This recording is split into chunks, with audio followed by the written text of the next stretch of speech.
কারণ স্ত্রীর অনেক ভুল।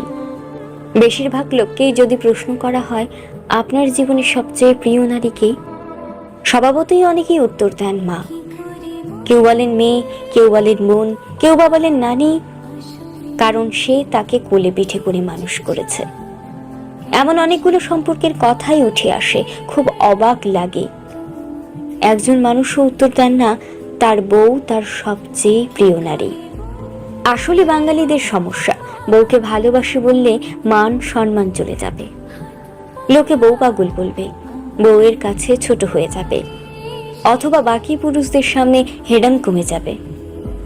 এমন একজন মানুষও কি নেই যার হাসপাতালে বেডের পাশেই নির্ঘুম রাত কাটিয়েছে তার স্ত্রী, অথবা একসাথে জীবনের যুদ্ধটা করবে বলে বাবার বাড়ির অভিজাত্যকে দূরে রেখে স্বল্প বেতনের ছেলেটার হাত ধরে বাবার বাড়িটা ছেড়ে এসেছে। শ্বশুর বাড়ির ঝাল তরকারি ভাত খেতে না পেরেও ফোনে বাবার বাড়িতে জানিয়েছে অনেক ভালো আছে। নাকি নিজের বিছানা, মায়ের রান্না, জন্মের পরের বাড়িটা সব ফেলে আসা অনেক সহজ, যার কারণে বউ কখনো প্রিয় নারী হবার যোগ্যতা রাখে না।